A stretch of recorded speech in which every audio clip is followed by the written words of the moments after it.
¿Qué tal? ¿Cómo están? Buenas noches. Bienvenidos a Caro Cruz por Canal 13, también por Unicanal. Pipo Dios, ¿cómo estás? Buenas noches. Muy buenas noches, Jorge, y a la audiencia. Arrancamos el programa el día de hoy. Completito, ¿bien? Muchos invitados. Está con nosotros ya el presidente de Petropar, Edi Jara. ¿Qué tal, presidente? ¿Cómo le va? Buenas noches. Buenas noches, Jorge, Pipo, a la teleaudiencia.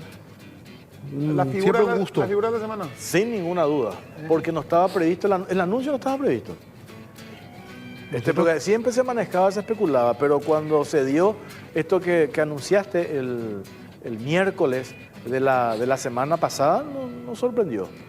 Sí, nosotros siempre manejamos la información de manera muy confidencial, porque por un tema de que se filtra y bueno, son estrategias comerciales también que yo manejo directamente, incluso con el presidente de la República. Él manejaba la información el momento lo decide él y una vez que él toma la decisión, ahí tenemos un trabajo en conjunto con mi TIC, que nos ayuda mucho en estos momentos para todo el tema de la comunicación, y obviamente un trabajo interno de mi equipo, donde pocas personas conocen antes de hacer un ajuste de precios. ¿Por qué? Porque si se llega a filtrar, hay un tema ahí entre operadores que pueden especular con compras de stock, etc. Entonces, esto ya se manejaba. Nosotros estábamos viendo nomás cuánto podíamos bajar de los diésel, y el presidente estaba al tanto, ¿verdad? Me llama el martes a la mañana temprano y me dice, bueno, salgamos. Hablábamos la semana con el gerente, con Wilca, gerente general. Nos decía el tema de hasta septiembre está asegurado el stock, porque usted tiene una gran capacidad de almacenamiento de gasoil. No así tanto de nafta, por eso con nafta es más complicado bajar el precio. No es solo por eso. Te confirmo que nosotros hasta mediados de septiembre no va a haber ninguna información, ninguna noticia sobre aumento de diésel. ¿Sí? Las opciones son mantener o bajar, pero aumento ya no va a haber eso ya asegurado hasta mediados, o sea, más de 2 meses. 2 meses y medio. El tema de las naftas, las naftas, y gracias, y me das un segundo para comentar, las naftas tienen un propio comportamiento, primero porque vienen de orígenes diferentes, ¿sí? El diésel viene de extra zona, en la región no existe excedente de diésel. Cuando me refiero a la región, me refiero a los países que producen, ¿sí?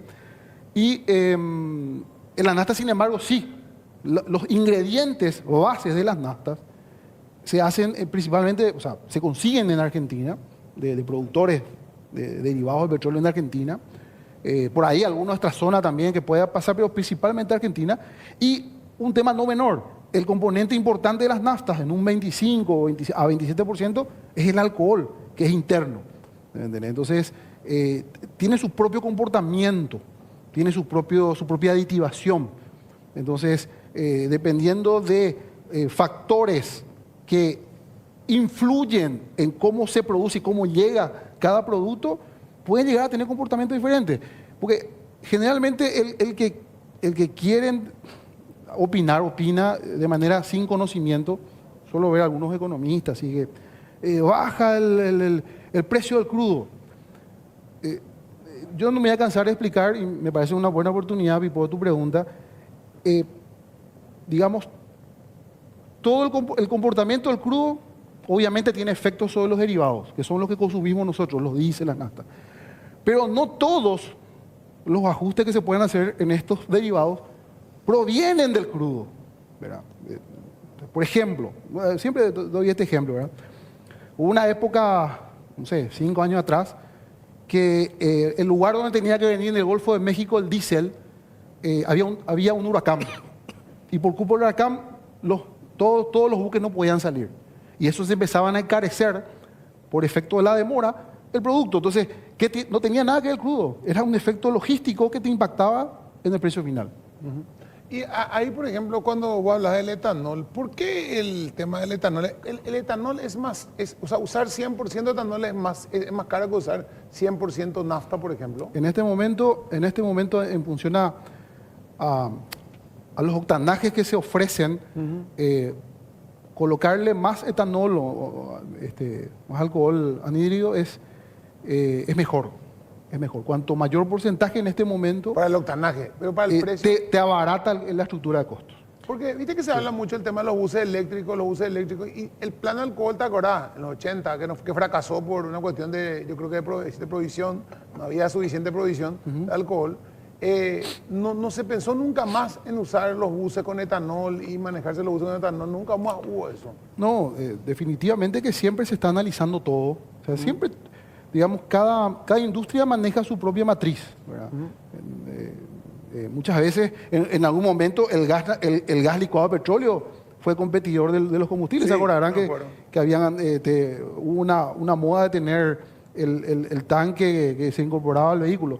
Pero después, temas de precio, temas del costo de montaje, digamos, de cambiar esa matriz de ese vehículo, o el mismo vehículo que ya viene con ese tipo de... todo eso tiene que tener en cuenta cada sector, cada industria, cuando va a decidir qué es lo que va a ofrecer a la ciudadanía. El tema dólar, ¿cómo afecta a la escalada? Siempre.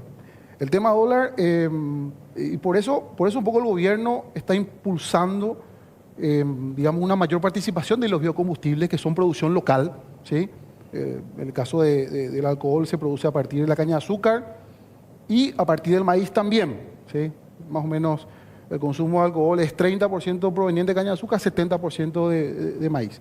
Y los biodiesel, que se mezclan a un 5% en nuestro mercado, en el diésel común, el diésel tipo 3, proviene de soja, entonces del aceite de soja. Entonces, en la medida en que aumenten los porcentajes, esto se transacciona en guaraníes. El dólar siempre, por eso el 300 guaraníes pudo haber sido más si no tenía un impacto, digamos, en contra del dólar que subió casi un 5%. ¿Cómo quedan los precios en relación a los privados? En relación a los privados. A los privados, ¿no? Nosotros, al lanzar el miércoles estos precios, definitivamente quedamos más baratos que los privados el miércoles. Algunos ya se empezaron a mover y se igualaron a nosotros el jueves. Obviamente eso es lo que se busca, ¿verdad? Algunos no pueden moverse tan rápido y siguen más caros, pero finalmente lo que busca Petropar, la Petropar del gobierno de Santiago Peña, porque eso es lo que me pidió a mí el presidente de la República, es, él no me pidió, vos tenés que ser el más barato del mercado, no, él me dijo, proporciónenle a la ciudadanía para ayudarla a su economía familiar, a su bolsillo, proporciónenle el precio más justo, ¿sí? Y después eso va a tirar al resto del mercado, que es lo que está ocurriendo finalmente, ¿verdad? Yo creo que en la entrevista que tuvimos en la semana, Jorge, te comenté, nosotros hicimos un cálculo desde agosto que llegamos hasta marzo o abril, antes de esta baja, que habíamos bajado 4 veces los combustibles, gracias a los efectos que Petropar inició, porque Petropar en todos los casos fue el primero en bajar, el resto le siguió, alcanzó un ahorro global de más de 50 millones de dólares en las economías generales. Y no estoy hablando de lo que vende Petropar, estoy hablando de lo que vende Petropar más lo que generó de que todos después se van bajando para poder mantener un cierto nivel en la torta, o sea, para seguir vendiendo. Ayer hablaban de... ¿Cuándo fue lo del anteayer? El jueves... No sé cuándo fue lo de Bolivia. Hablaban del tema de la falta de gas en Bolivia, nos hablaba un periodista boliviano, pero él habla de gas natural, me imagino. Eso no, vos que compras gas licuado de Bolivia, ¿hay suficiente gas licuado en Bolivia todavía para seguir comprando de ella? Sí, estuvimos nosotros 10 días atrás reunidos con el presidente de IPFB, la estatal boliviana. Nos confirmó de que... Lo que pasa es que Paraguay no consume mucho GLP, consume 700, 800 toneladas por mes. O sea, no es mucho, no tiene y nunca sube mucho tampoco. O sea, estos son los niveles de hace 10 años. O sea, principalmente se usa en el gas para cocina, el gas doméstico. O sea, no usamos, no crece mucho en tema industrial o en tema vehicular, ¿verdad? Entonces, esos niveles, generalmente cuando es verano, el Paraguay se provee de Argentina y cuando es invierno Argentina consume todo su gas por el tema de calefacción. Entonces ahí es donde nosotros generalmente buscamos la alternativa en Bolivia. De acuerdo a la información que él nos dio, él podría seguir manteniendo o podría seguir ofertándonos el GLP, que es el que a nosotros nos interesa. ¿Qué expectativa hay en relación a la nafta? La nafta, como dije hace rato, tiene un comportamiento diferente, ¿sí? En este momento nosotros estamos manteniendo los precios, con lo cual a la gente que tiene nafta, quiero que entienda, ya es una buena noticia por sí. Imagínate que las naftas se están manteniendo desde marzo, ¿sí?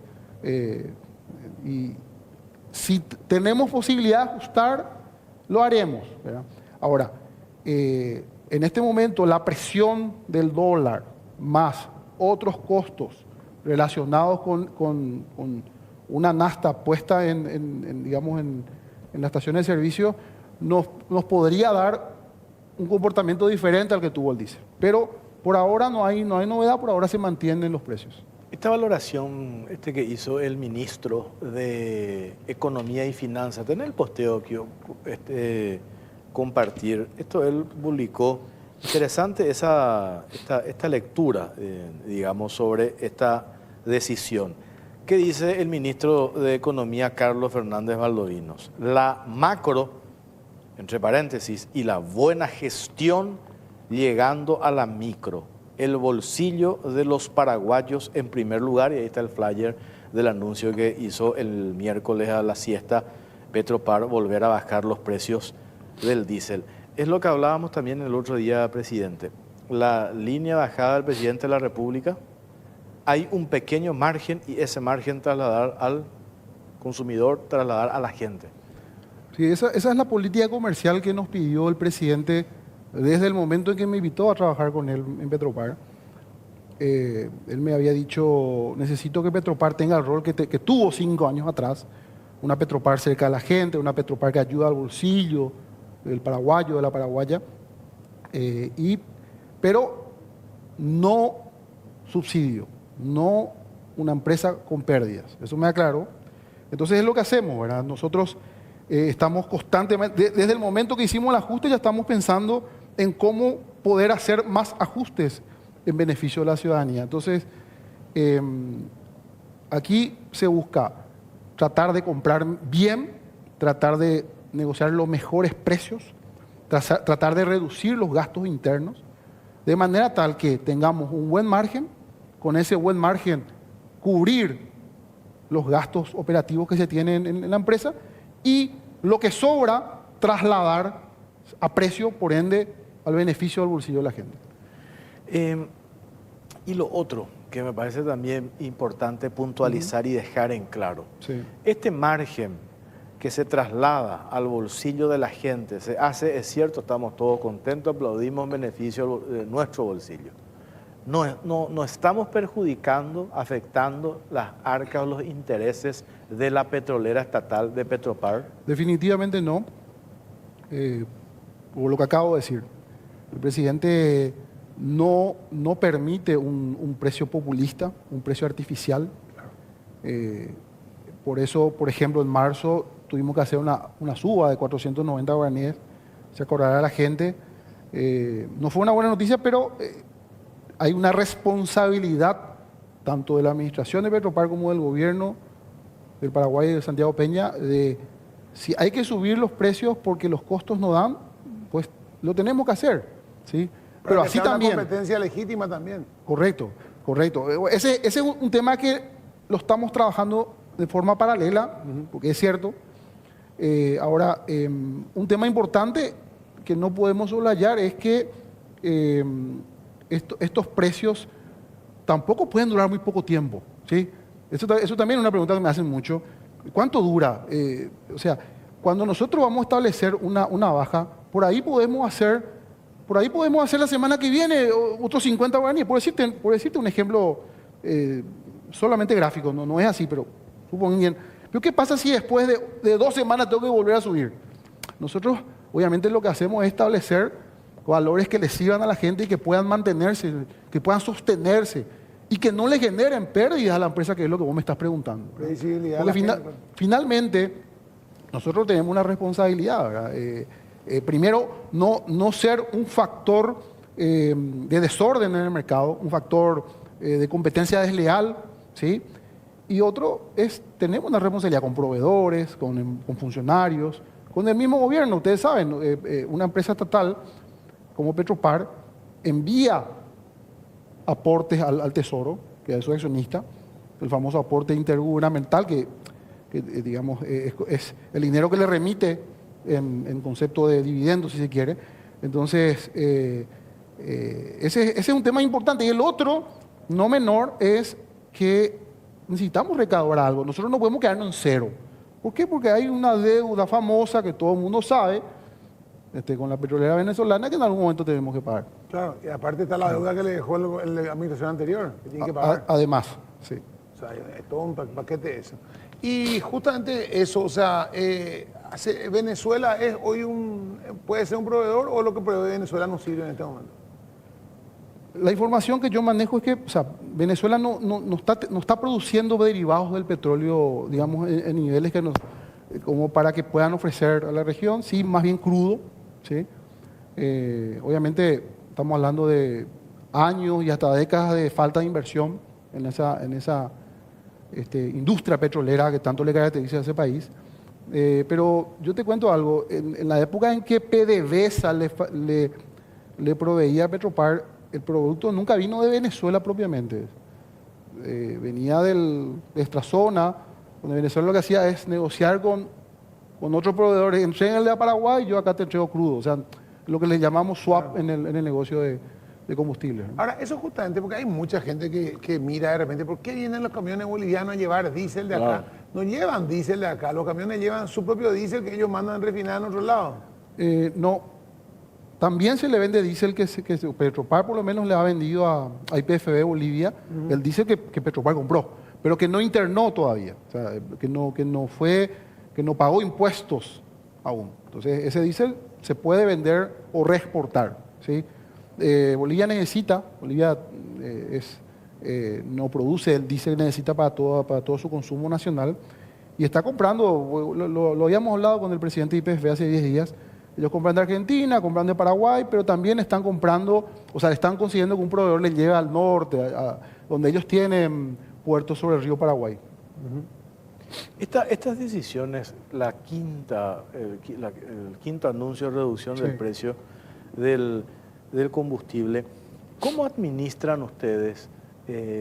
Porque ahí convengamos, no sé si el término es enojo del sector privado, que tuvieron mucha libertad en administraciones anteriores para operar. Sin embargo, hoy aparece un jugador que actúa, les guste o no, como un ente regulador del mercado, que viene a sincerar el precio del combustible. Y a esto le sumo otra pregunta. Lo que compartía un economista mío, nuestro Pipo, en sus redes, decía, ¿por qué antes esto no se podía y ahora sí? Porque al final no hubo muchos cambios así sustanciales en el tema del comportamiento del rubro a nivel internacional. O sea, que había sido, se puede. Por eso pusimos este posteo del ministro de Economía, Carlos Fernández Valdovinos. Es gestión, ¿verdad? Es gestión. Y una decisión política también. Principalmente decisión política, Jorge. Como te digo, cuando me invita a trabajar el presidente, y te lo comenté por radio cuando hablamos, a mí me caló muy hondo una frase que él me dijo: la gente no puede esperar. En mis recorridos durante la campaña me di cuenta que la gente ya no tiene tiempo, no tiene paciencia. Sufrió mucho los últimos 5 años y no puede esperar.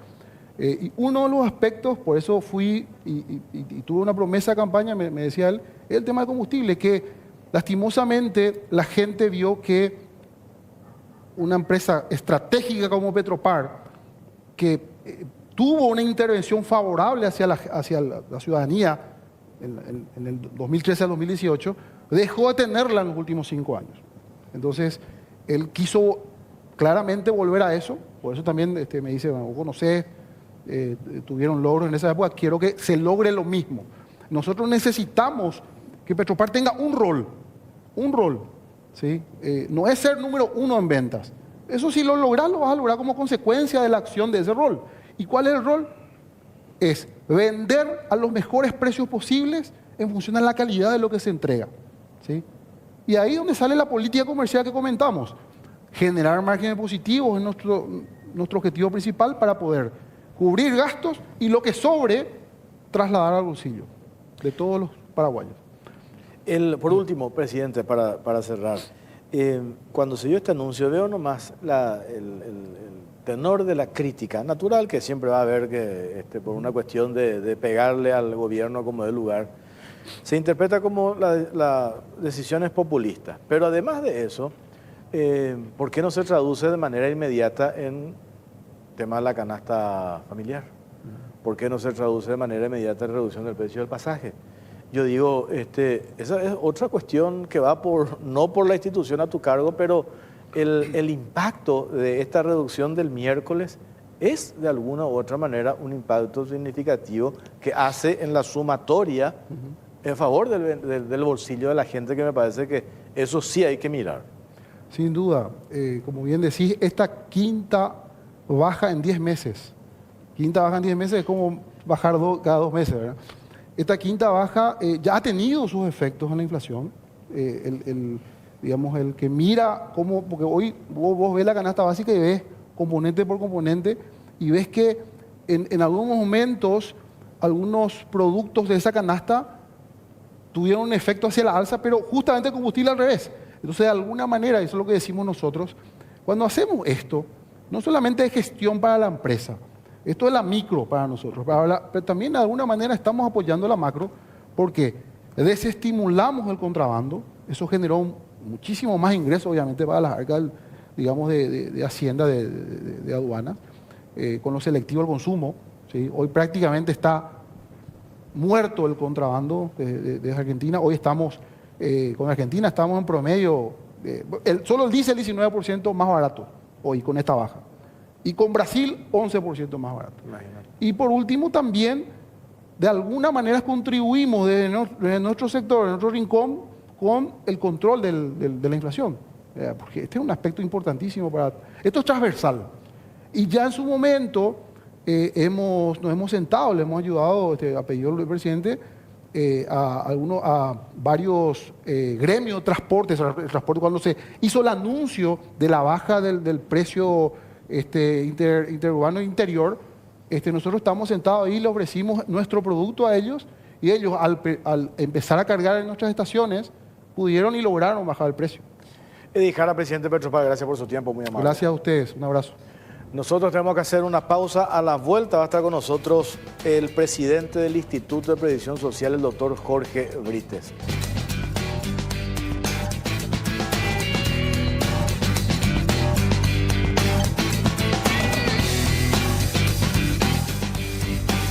Seguimos, estamos por Canal 13, también por Unicanal, Cara o Cruz. Ya está con nosotros el presidente del IPS, el doctor Jorge Brites. Presidente, ¿cómo le va? Buenas noches. Buenas noches, Jorge. Buenas noches, Pipo. Contento de estar acá en el programa. Vimos un posteo suyo, presidente, la semana pasada, el miércoles, específicamente por la tarde. ¿Por qué te reuniste con el presidente y te viste obligado a hacer la aclaración? Supongo yo que por las especulaciones periodísticas de que te dio su pleno respaldo al frente de la institución. Sí, bueno, realmente, como ustedes saben, estamos siendo atacados por varios medios de prensa, ¿verdad? Muchas probablemente sean ciertas, a medias verdades, y otras son totalmente infundadas las declaraciones esas. Entonces, pedí yo una reunión con el presidente para ponerle a disposición, ¿verdad? Si es que yo iba a ser un problema para su administración, y yo iba a dar un paso al costado. Me dijo: de ninguna manera, estoy plenamente confío en vos. Seguí trabajando como estás haciendo. Esta es una institución muy compleja, sabemos que estás haciendo bien y adelante, ¿verdad? Estamos haciendo denuncias. Estamos nosotros realmente en una situación en que, si bien es cierto, no estamos súper bien, pero ya estamos empezando a estar bien, ¿verdad? Porque tenemos más de 23 licitaciones ya en curso, que conseguimos los créditos presupuestarios, que será nuestro problema por la nueva ley de contrataciones, y más de 50 licitaciones que ya están en curso, ¿verdad? Licitaciones que ya se están empezando a recibir, algunos que están firmando los contratos los proveedores y otras que, como te dije, estas 23 que van a entrar al Consejo ya la otra semana como para la aprobación correspondiente. Además, digamos, acá hay una cuestión muy puntual, doctor. Hay un trabajo muy cercano de ustedes con el ministro de Economía, con el equipo del Ejecutivo.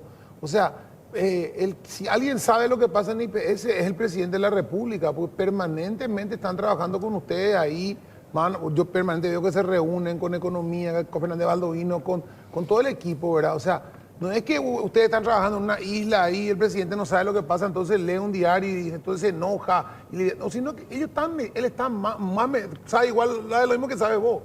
Totalmente. Nosotros permanentemente, a que sea por WhatsApp, le estamos informando al señor presidente de la situación, de los logros y también de los problemas, ¿verdad? Porque evidentemente la situación en que nos encontramos cuando recibimos la institución era lamentable, ¿verdad? Hoy estamos, si bien todavía tenemos mucho camino por recorrer, pero hasta ahora seguimos encontrando focos de corrupción dentro de la institución. Vamos identificando y tenemos 17 denuncias hechas dentro del Ministerio Público, ¿verdad?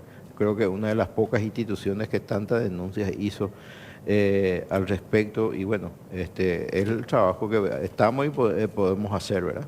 ¿Cómo le respondemos a los asegurados cuando se dan estos reclamos que tienen que ver con el tema infraestructura? Hablamos la semana pasada sobre este tema. Famoso caso de los 3 ascensores, 2 o 3, creo que 3 eran, que estaban fuera de servicio, y sin embargo eso se visibilizaba todos los días, tapa los diarios, nota, entrevista, que esa es una realidad, no se puede esconder. Totalmente. ¿Por qué no damos respuesta ahí inmediata? ¿No hay un diagnóstico previo para solucionar eso? O, a diferencia del sector privado, ustedes también tienen el problema de la burocracia, de los procesos licitatorios para comprar los repuestos. No es que mañana te vas a comprar y ya instalar y ya arreglar. Tenés que respetar esos procesos, porque si no haces, eso es malversación, puedes tener problemas con los órganos naturales de control, etcétera, etcétera.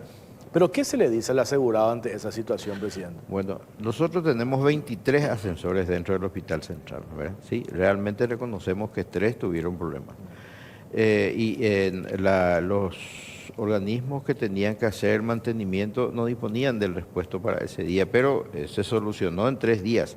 Es decir, tardaron 3 días para solucionar, pero son ascensores que usan la gente común, la gente que se va de visita, la gente que sube y baja. No eran para pacientes ni tampoco para retirar basuras patológicas. Esos son ascensores que están instalados en otro lado y eso estaban funcionando correctamente. Es cierto lo que me decís, Jorge. Y también yo creo que un poco de desinformación de parte nuestra, ¿verdad? De salir y dar la cara, porque cuando el jefe de mantenimiento del hospital sale y explica a la prensa qué es lo que estaba pasando, un poco yo creo que ahí se calmaron las aguas, ¿verdad? Y hay cosas que todavía tenemos que ir corrigiendo, ¿verdad? No, además, el tema de los ascensores, digamos, yo escucho hace 20 años, el problema es el volumen de gente que utiliza, sí, la cantidad, la sobrecarga, un montón de cosas ahí que hacen que los ascensores no aguanten ese ritmo. No hay ascensor que aguante, ¿verdad? O sea, a lo mejor hay que ver más ascensores, más alguna modificación más adelante, pero obviamente con la situación económica que se quedó, no es tampoco uno esté para tirar manteca al techo y pueda decir, vamos a poner una torre de 6 ascensores nuevos, porque tenemos otra prioridad. Así mismo, realmente ese es el objetivo. Todo lo que uno quiera hacer se circunscribe a lo financiero, ¿verdad? Entonces, si vos querés reformar un ascensor, bueno, tenés que comprar, si querés medicamentos, tenés que llamar a licitación y eso tiene su costo. Entonces, nosotros estamos priorizando. Hoy nuestra prioridad es salud y sobre todo medicamentos e insumos, ¿verdad? Aparte de, por supuesto, el tema de mantenimiento, que es importante para los equipos médicos. Hay equipos que tienen una rotación impresionante de estudios que se realizan que necesitan de un mantenimiento permanente, ¿verdad? Y esas son prioridades hoy dentro de esta administración, porque por la situación y por la nueva ley de contrataciones públicas, así como estamos, es difícil pagar las deudas y comprar también.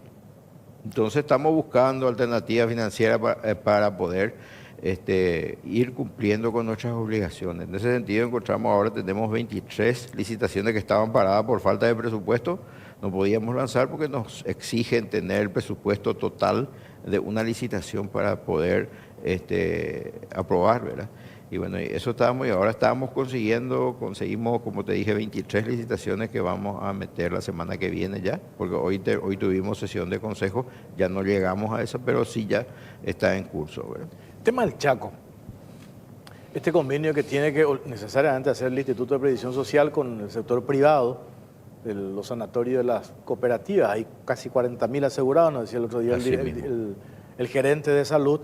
Y eso se ha revisado porque el IPS no le puede dejar sin cobertura a los asegurados de esa región, teniendo en cuenta que el IPS no tiene un hospital en la región occidental.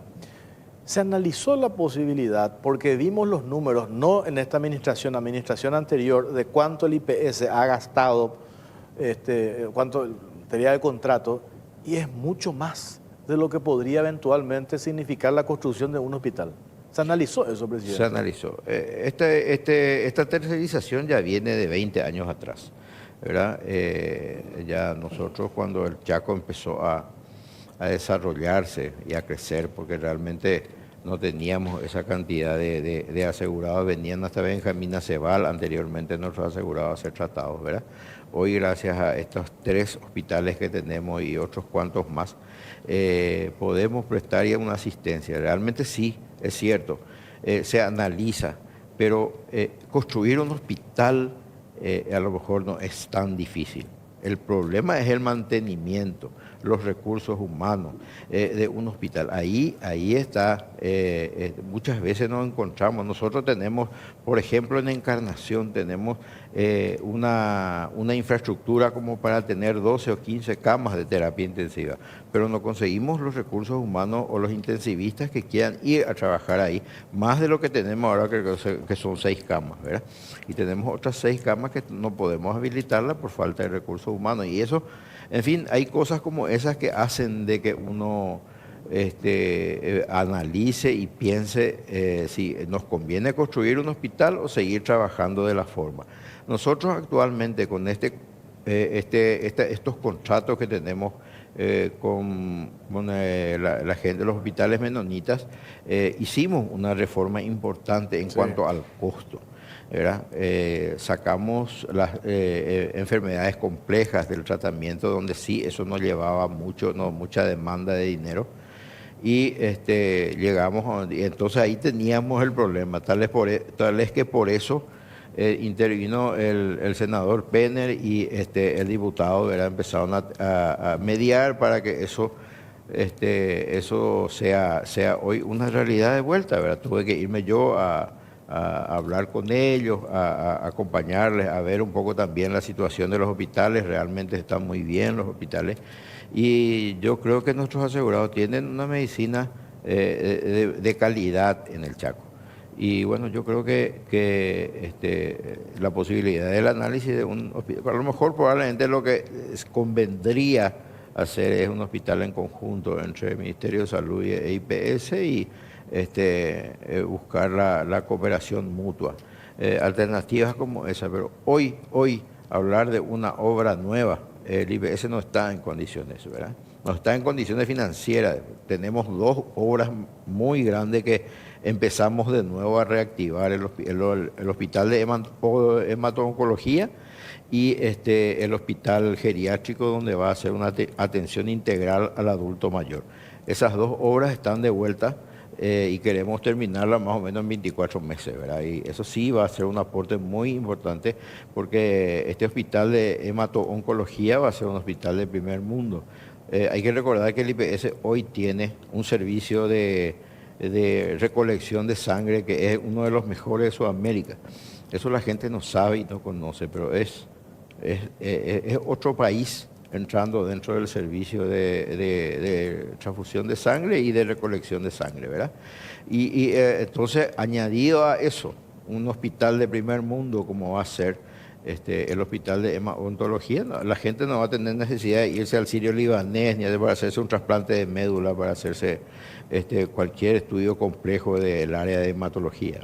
Doctor, ahí justo en el tema de infraestructura, hay un tema que surge. Hay una empresa nueva acá en Concepción que va a tener, ¿cuántos empleados va a tener esta empresa que va a ser celulosa? Para hacer, va a tener 3.000 empleados. Después vienen inversiones grandes de empresas que van a tener empleo formal. Evidentemente van a ser cotizantes de IPS, o sea, 10, 15, 20, 50.000 personas más.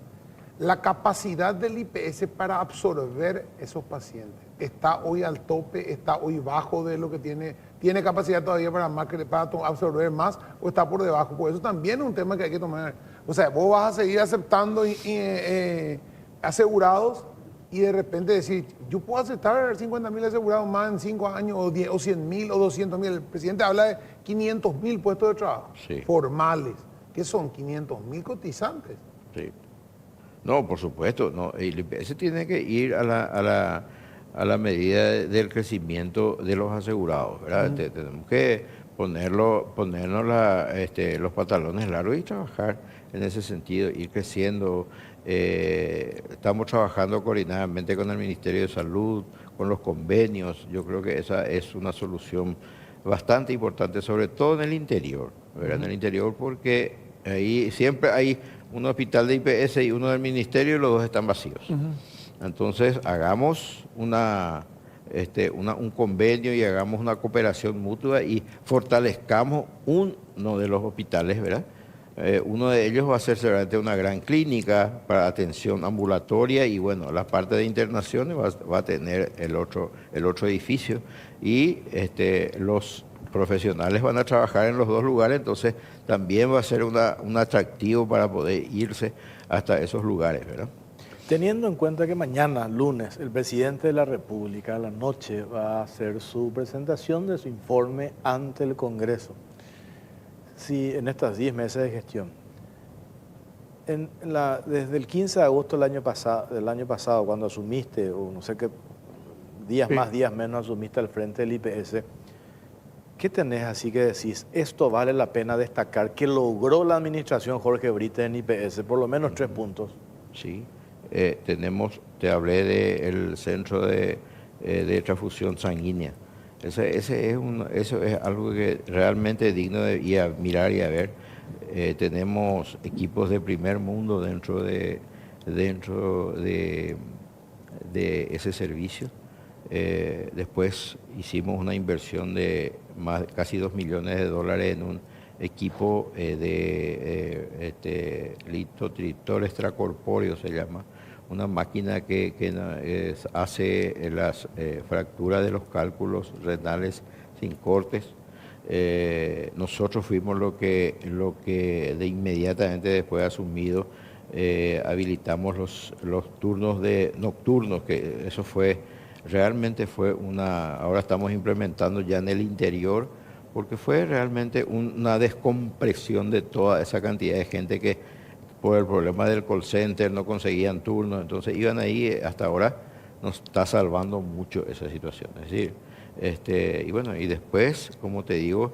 Que entre paréntesis, eso último, lo de descomprimir, lo de las consultas nocturnas, eso no ha significado la contratación de nuevo personal. Totalmente. Es la optimización de los recursos. Se hizo una reestructura con el mismo número de profesionales, ¿verdad? Y, en fin, esas son cosas muy importantes. Después, todo lo que es el área de licitaciones, que estamos llegando a conclusiones importantes. No es fácil. No es fácil, y sobre todo en una institución donde la burocracia, la corrupción, nos absorbe y nos dificulta mucho avanzar en forma rápida, ¿verdad?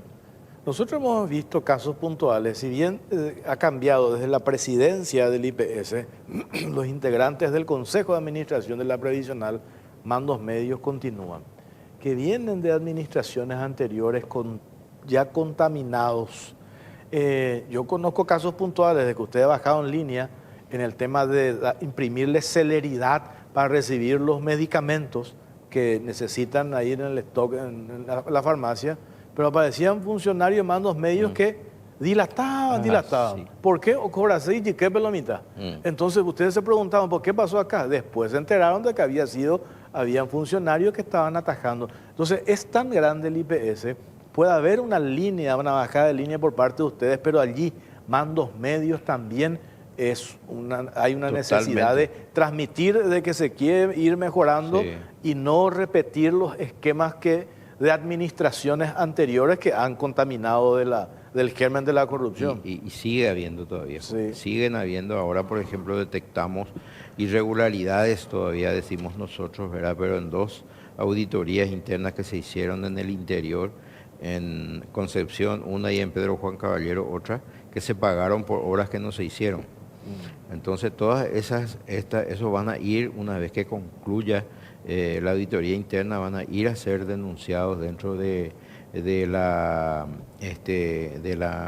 Ministerio Público, ¿verdad? Y también estamos ya ahora, no solamente por el tema del fideicomiso, que es donde se mal utilizó mucho, creemos, ¿verdad?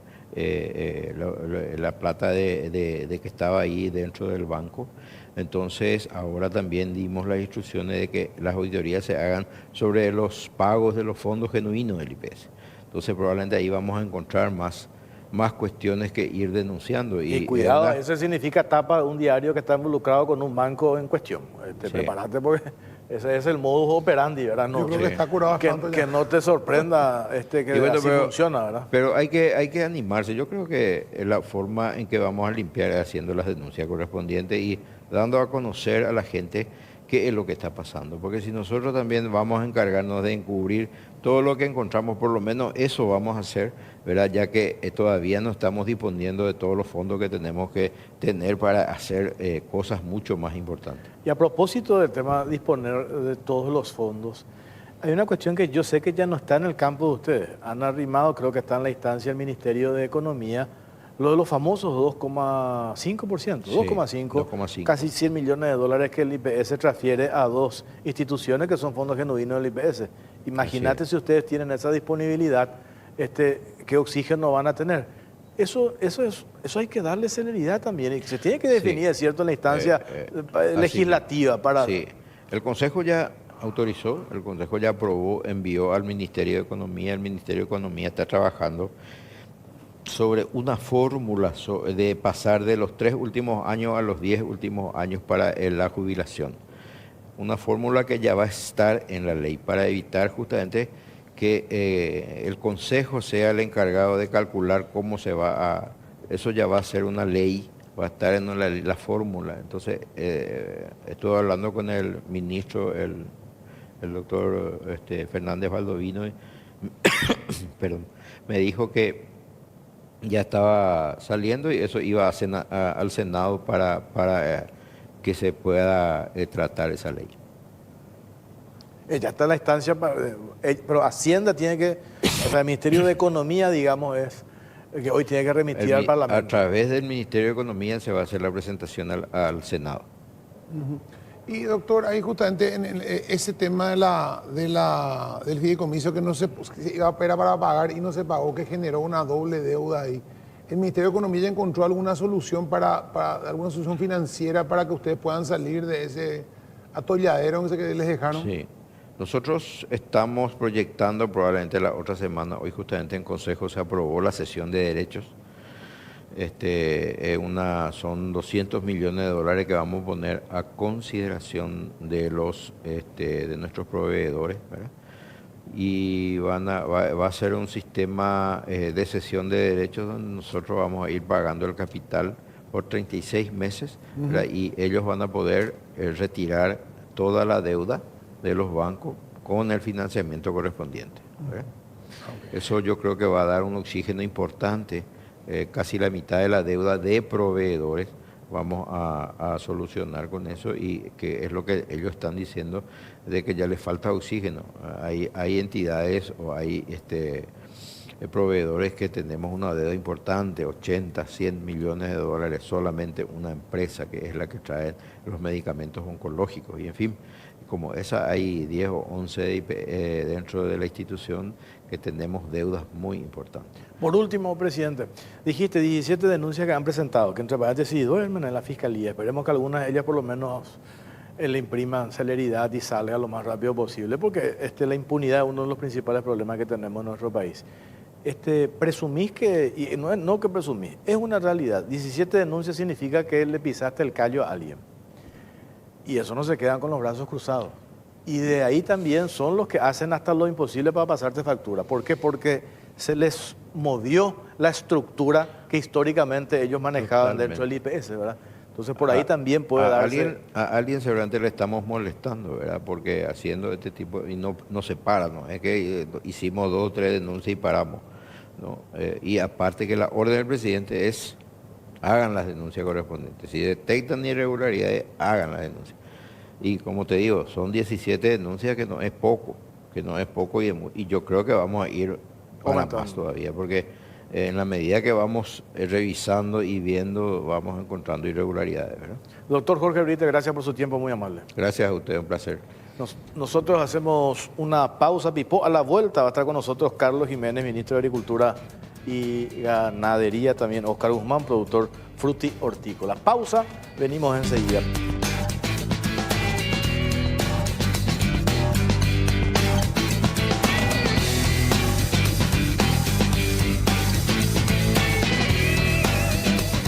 Seguimos en Carao Cruz, estamos por Canal 13, por Unicanal, esto es una delicia. Pastel Mandi, hombre, lluvia, aparece todo bocadito de siempre ahí de don Julián, por supuesto, acá sobre Bruno Bullari.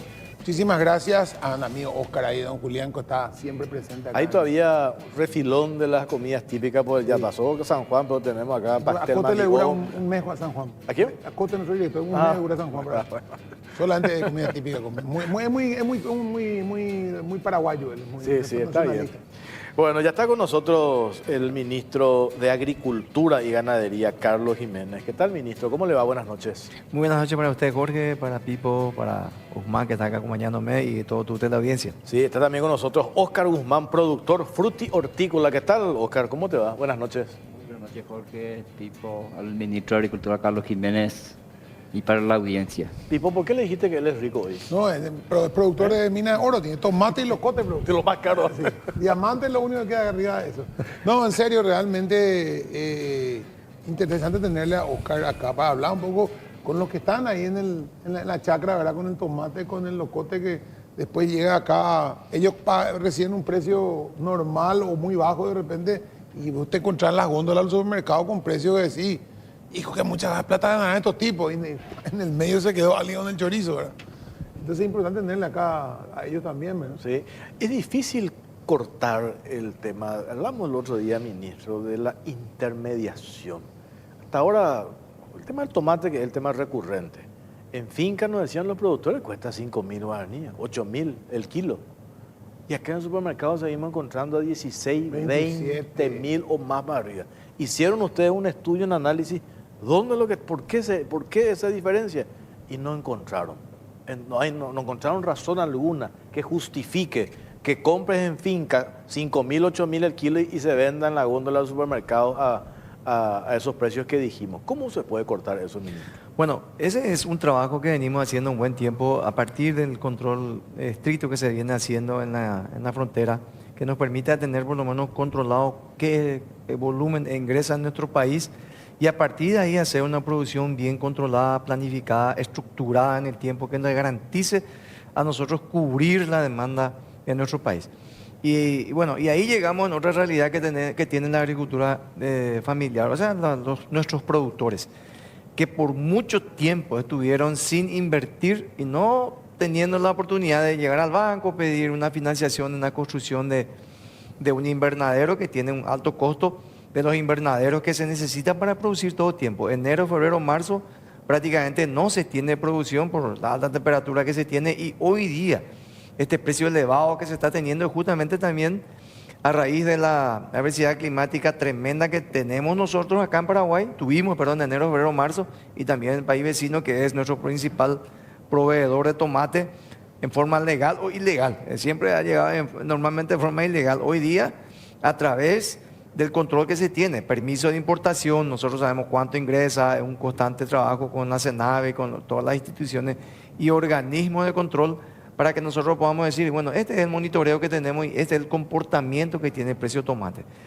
Y hoy día sí, nuestros productores, y seguramente Oscar va a hablar de eso, están motivados nuestros productores, están contentos, están vendiendo. El año pasado, acuérdense que se vendía a 7.000 y a 8.000 en finca, y sin embargo el precio en góndola ya estaba a 22.000, 24.000. Y con la feria nosotros ofrecíamos 9.000 guaraníes, 8.000, 9.000 guaraníes el kilo, y demostrando que realmente el precio, la diferencia que hay entre precio en finca y en las góndolas es exageradamente. Es un abuso, porque eso es el nombre correcto que podemos darle. Pues no puede ser 8.000 por 2, 16.000, 100% 16.000, que es un precio bastante accesible, que es un precio que no patea al consumidor final, que no genera inflación, porque esto es algo inflacionario, es tremendo lo que está generando el comportamiento de los comerciantes en ese sentido, sin pudor alguno, castigando al productor y también al consumidor final, generando un tremendo desgaste a nuestra economía, porque no pasa por una cuestión técnica, más bien pasa por una cuestión de falta de conciencia, en donde sí necesitamos que los pequeños, ayudarle a los pequeños productores, promocionar la producción, protegerle al productor pequeño, que sí necesita incorporar tecnología, y lo cual llegar a los bancos, adquirir un préstamo, planificar su pago. Y una producción, sabemos muy bien que la demanda de tomate es continua, es constante, es un producto de alta demanda,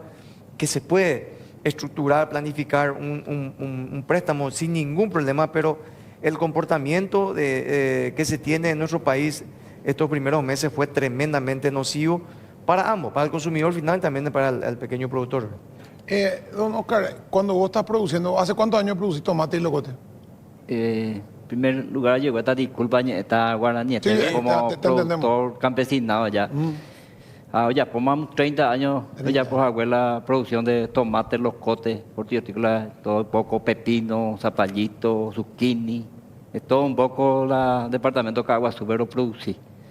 Con el gobierno, con el ministro Jiménez, topaba y por ahí te diía, porque topaba principalmente en el mercado.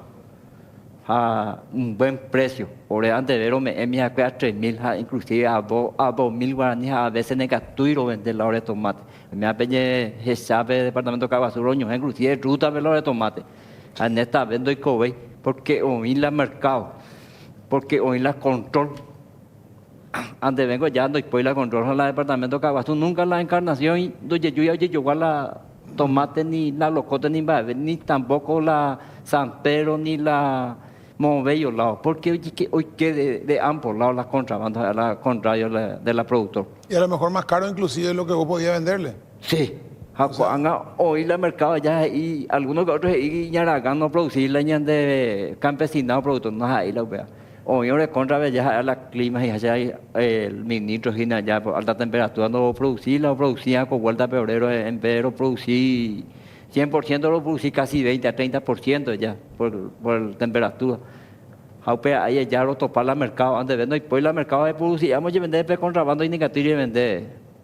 O sea, a usted a 6.000, 7.000 le sirve, le conviene seguir, le motiva a seguir trabajando, a seguir produciendo. A 6.000 y euros, hasta a 8, hasta a 9.000, PAP, ahora el precio es así, lo vendemos en la finca.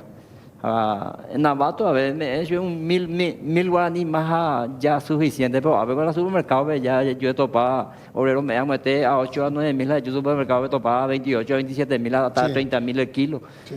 Pero hoy la problema es que y eso no. A ver, Oscar, ¿de puro invernadero?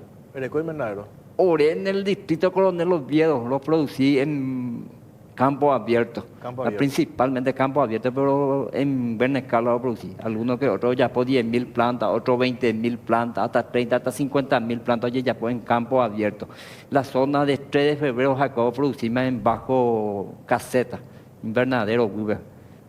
Pero pela yetu un mindore coya invernadero, no mita yetu baere, porque okutuisha a monte ma, helada a monte ma, amandao a monte ma.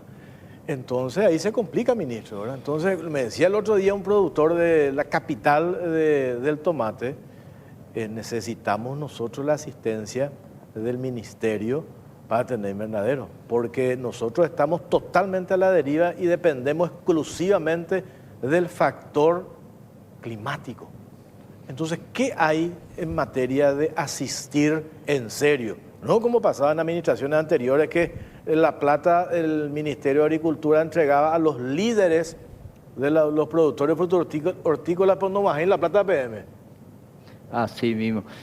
Lastimosamente, ahí ya ayuda a no más la productor. Tapé alguna vez se puede tapar un poquito más en la productor, no más el productor debe no más la ayuda así mismo a orear a la vez al pulmón entero ya por la hora de trabajo.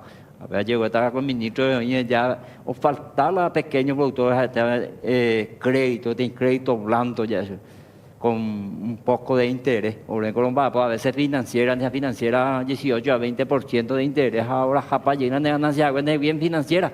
Hay por todo ya, pues ya veía ya la juventud, que tú mamá, ya ahora caro y malo joven, ya peor, ya apoyo jamás por familia, jo. Porque es un buen trabajo, me da inclusive hasta fuentes de trabajo, de vecinos, juventud, a peor que tú mamá, ya estudiar, y lo mismo. Ve a 7, a 8, a 6.000 por ella, rompo estudiar.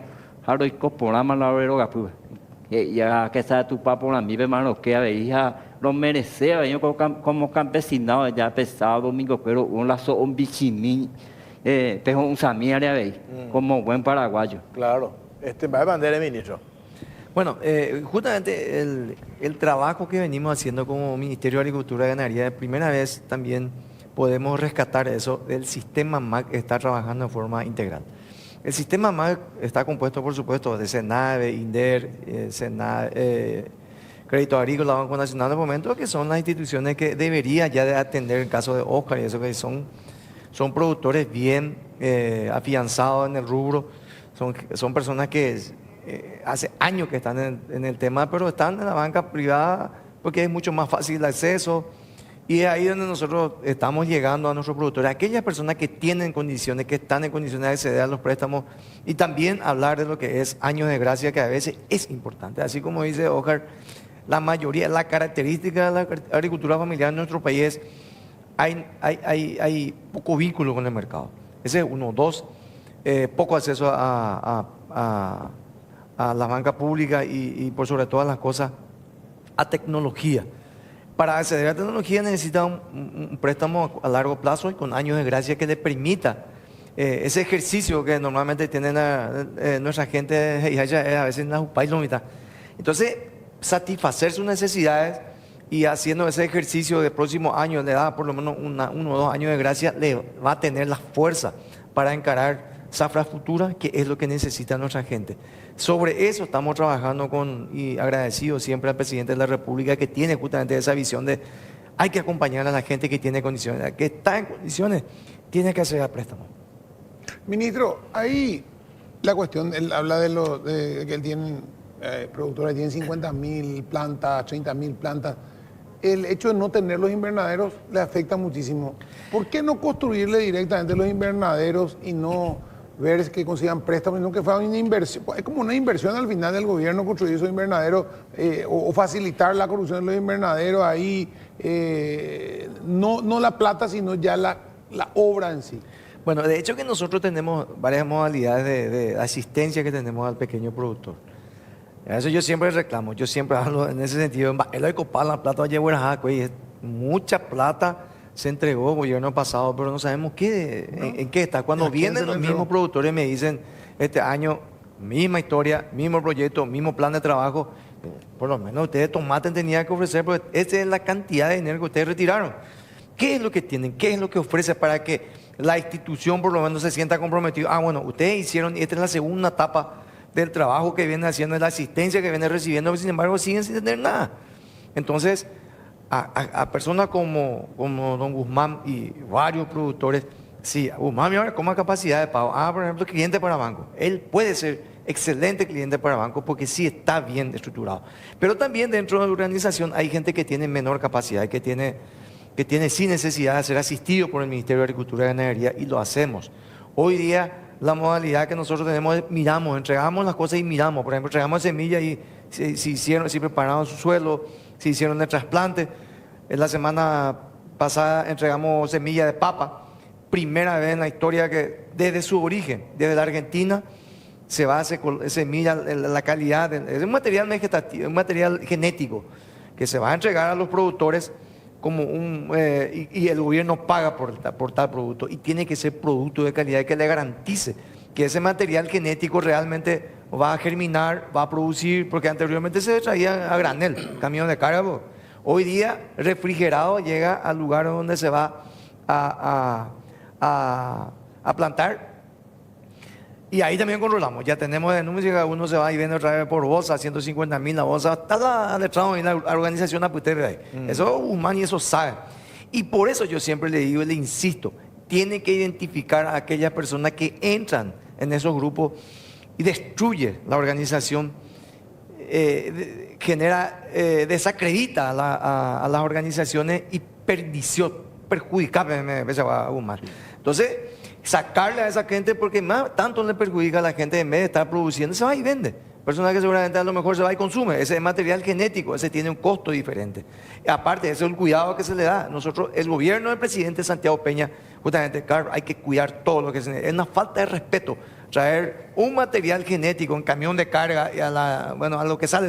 O sea, nada, ni para ese problema.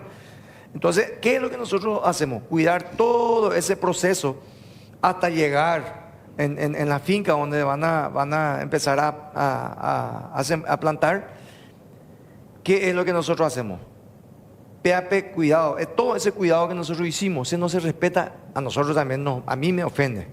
Al gobierno se le ofende, porque están la gente que no le interesa si ese producto se ha cuidado como un material genético y se va y se cuida y se va y se vende. Son esas cosas lo que nosotros hoy día cuidamos y enseguida la identificamos, enseguida nos damos cuenta, porque ese es el trabajo que venimos haciendo, monitoreo y seguimiento constante del trabajo, que debería de tener un impacto fuerte. Nosotros queremos ver un impacto al final en la época de la cosecha. Así como hoy, esta semana, nos fuimos a mirar la cosecha de frutilla, por ejemplo. Al inicio de la cosecha de frutilla miramos productos de calidad, pues se han entregado fertilizantes, motocultores, herramientas de trabajo como el sistema de regadío, los mulching, todo lo que forma parte de una cultura de trabajo con tecnología que necesita ya nuestros productores. Sí. Necesitan tecnología para una producción de calidad y conquistar el mercado.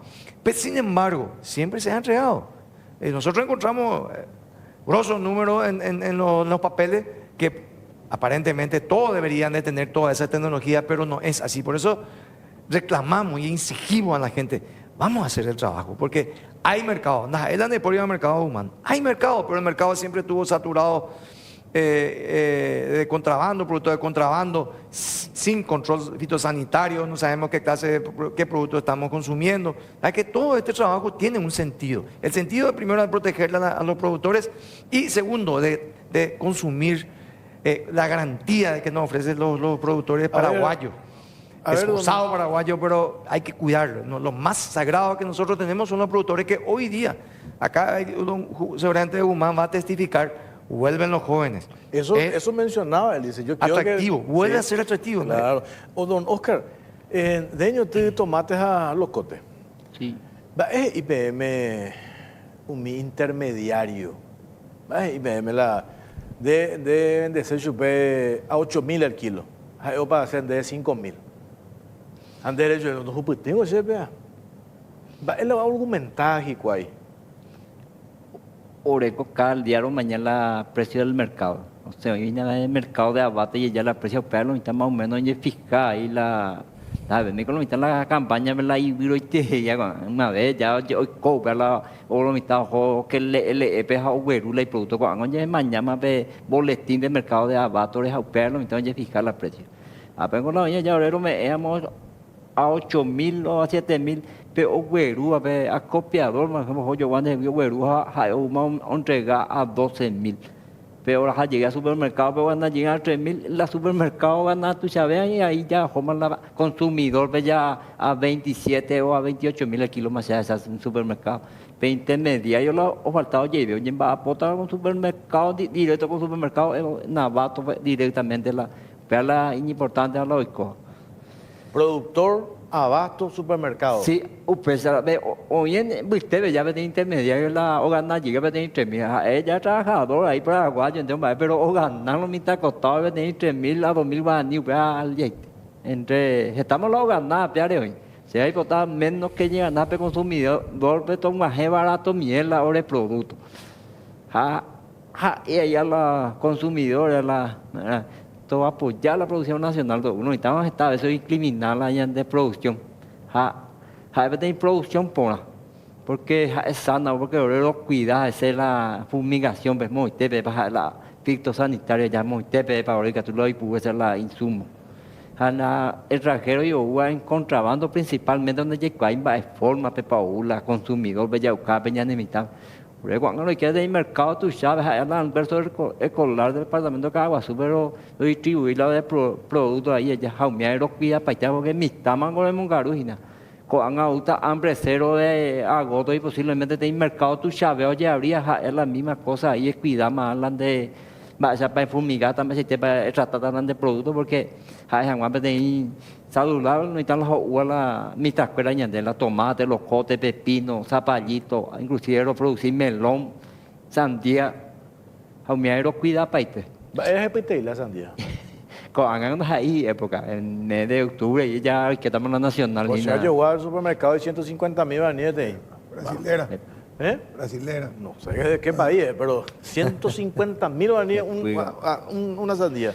Y en temporada, noviembre... Imagino que dejaste, no compraste. No, compré, pues mi hija me pidió, ¿verdad? Pero... El gatuma yo producido y nada ministro de sandía en bajo invernadero hacia algunos ya por ahí que tomamos ya ponga continuamente la producción de sandía. Qué importante va a ser esto que todos los gobernadores hoy están hablando. A mí me tocó hablar la semana pasada con la presidenta del Consejo de Gobernadores, con Norma Zárate de Monge, con Landy Torres de Alto Paraná. Cocinando en las escuelas, hambre cero, lo que mencionaba Óscar Guzmán, eso va a cambiar. O sea, por lo menos tendría que dinamizar los productores. En el departamento de Caguazú, no pueden los gobiernos departamentales no comprar los productos de ese departamento. Lo mismo en Alto Paraná, no sé, donde está la capital de la leche, no pueden no surtirse. ¿Cómo están articulando eso desde el Ministerio de Agricultura y Ganadería? Bueno, estamos haciendo, redoblando esfuerzos, agradecer a los técnicos también del Ministerio de Agricultura y Ganadería que estamos haciendo un gran esfuerzo visitando la finca, controlando, monitoreando qué es lo que se tiene que, porque el volumen de demanda que se va a tener es impresionante. Es la oportunidad para la agricultura familiar. Entonces, hay mucha gente que todavía no están dimensionando el impacto que va a tener en la economía en el sector productivo.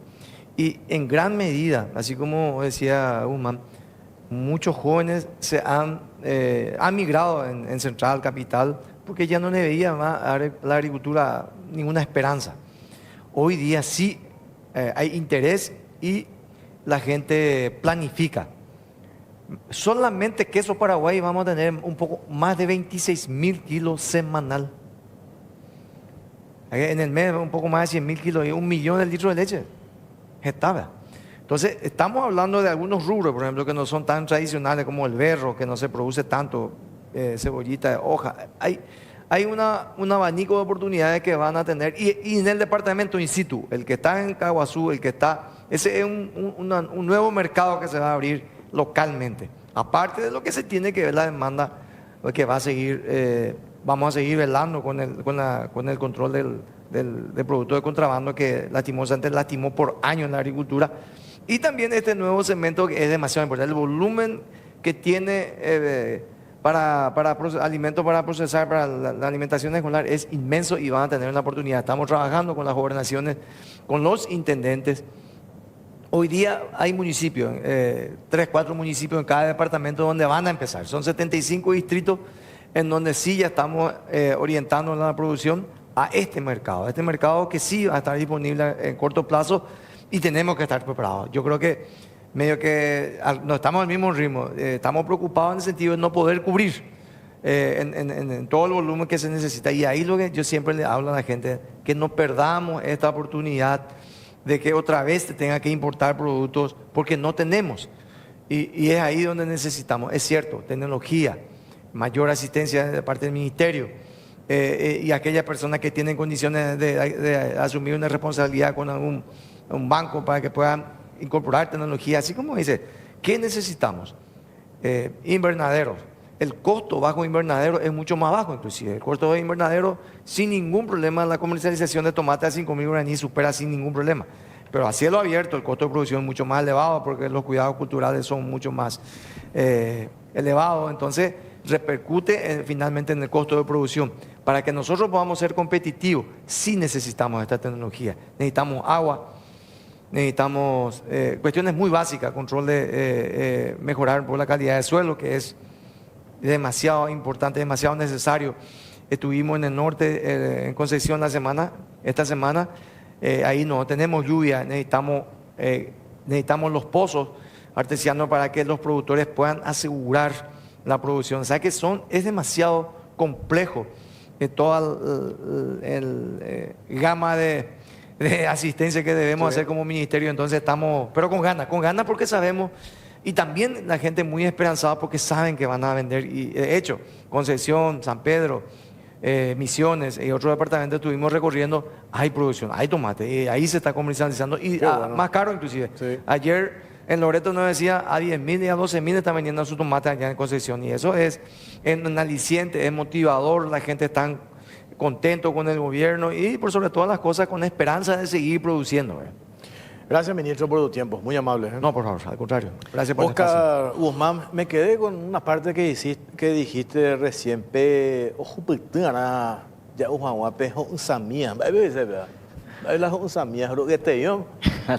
cerveza a mí, la asado mío, yo yo no estaba fin de semana de familia, yo me llegué pegando el lunes, oye, tú llegas a pedir jueves. Sí, ve la motivación, la verdad. Pero pomelo, cañareo, el tereíneo, la cerveza. O masacro. Gracias, don Oscar, gracias. Para ustedes la oportunidad de compartir con ustedes, para la audiencia también. A insistir, consumir la producción nacional. Sí, señor. Muy bien, muchas gracias. Nosotros tenemos que hacer la pausa, Pipo. No. A la vuelta. Mañana asume.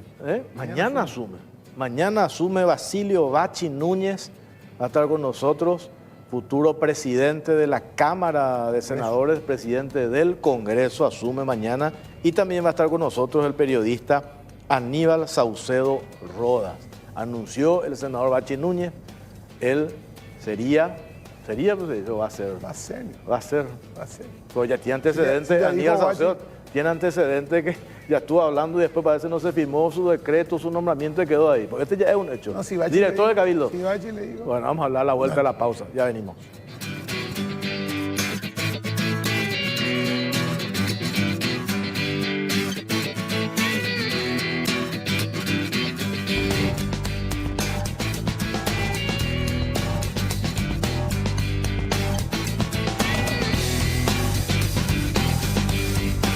Seguimos en Caro Cruz por Canal 13, Unicanal. Este es el tercer, cuarto. ¿Cuántos temas? 1, 2, 3, 4 temas. Cuarto bloque. Bueno, aprovecho para agradecer a Gilardini por la camisa, por el saco que tengo esta noche. Muchas gracias, como todos los domingos, a Gilardini por estar con nosotros. Les saludamos.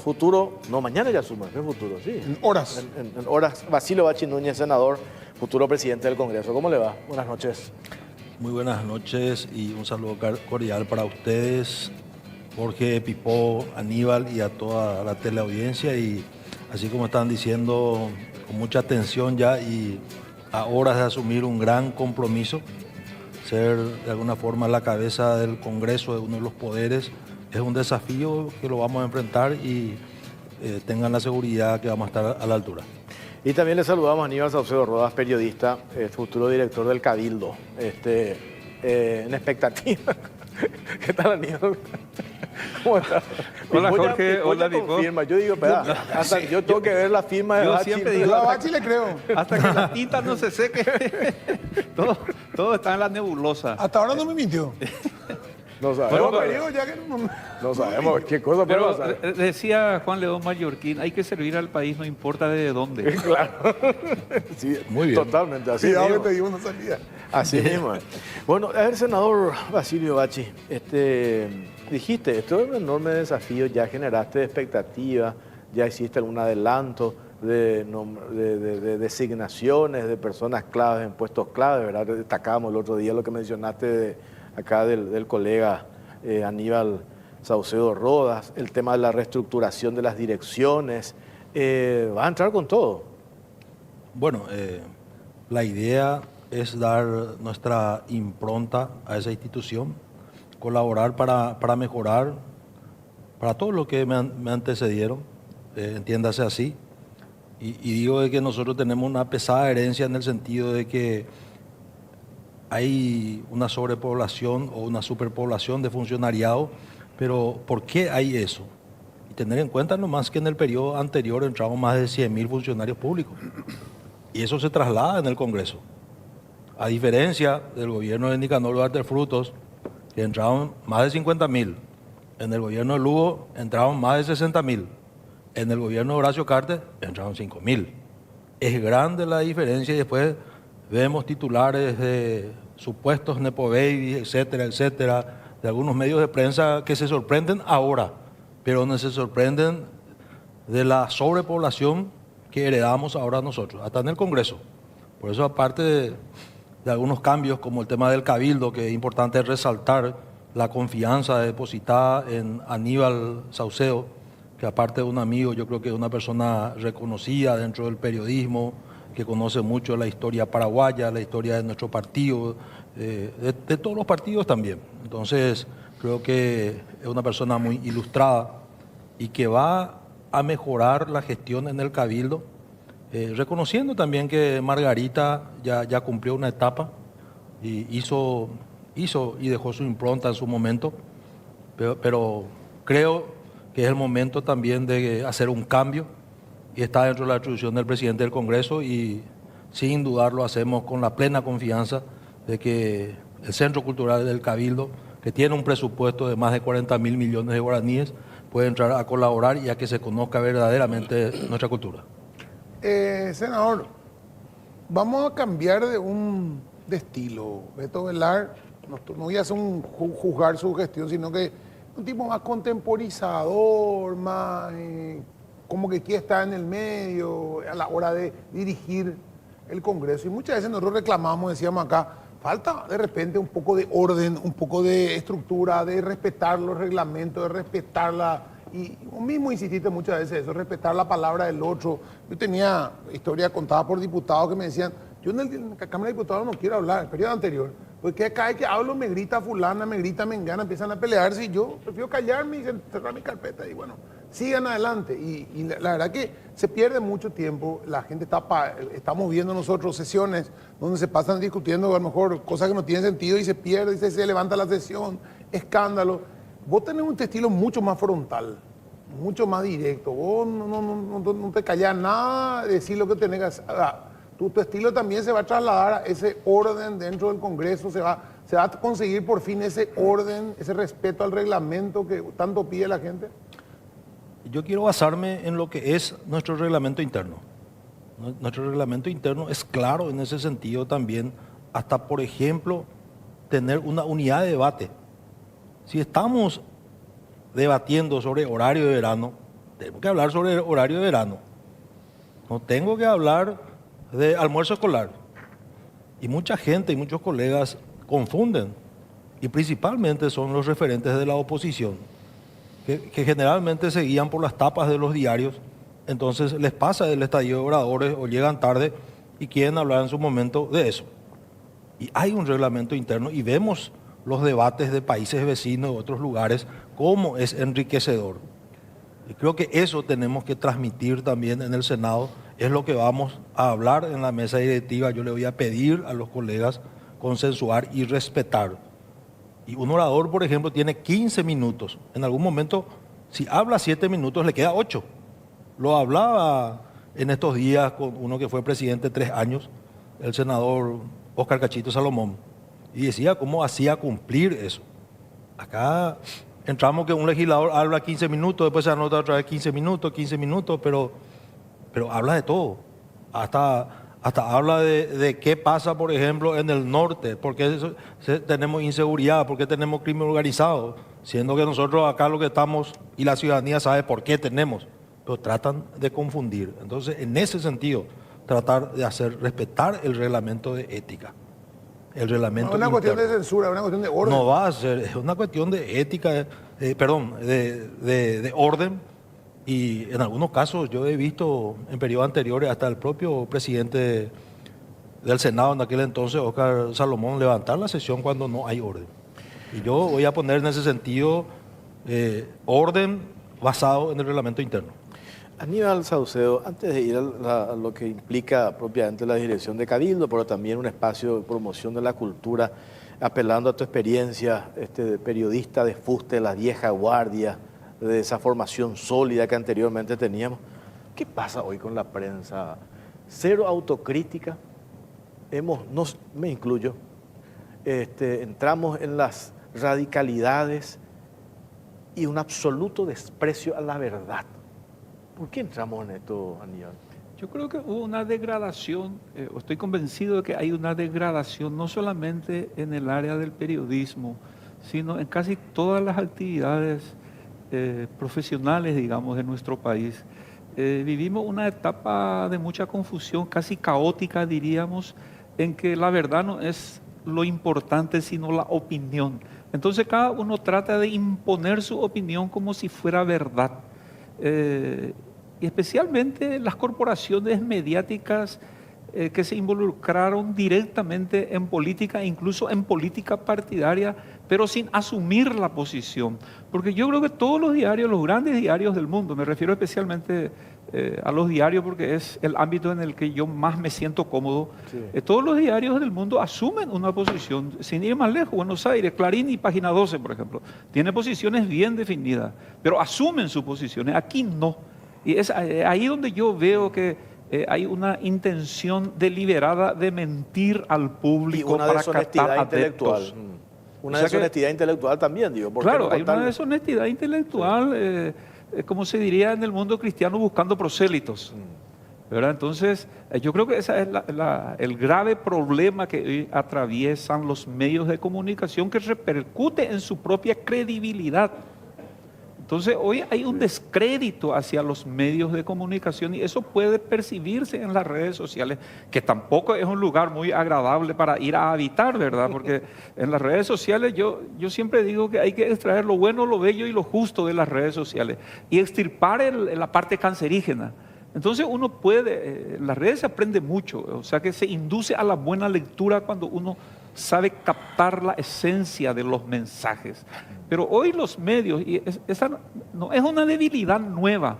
Ya 20, 30 años atrás, cuando yo participaba de algunas conferencias, de algunos debates, se hablaba ya de que los medios dejaron de transmitir mensajes culturales para optar por los mensajes mercancías, que es lo que vende. Y bueno, esa misma situación hoy estamos viviendo, o venimos arrastrando esa situación. No hay autocrítica, sí. Y cada periodista se cree dueño de la verdad. Una frase muy común, pero oportuna en este caso, ¿verdad? Todos quieren imponer sus propios criterios. No hay ya una búsqueda de la verdad. Ya no hay siquiera ese qué es la realidad, sino quién dice tal o cual cosa.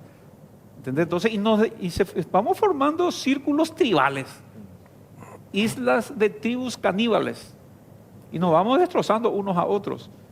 Y el que pierde es el público, el lector, el espectador, el oyente, porque no va recibiendo información de calidad.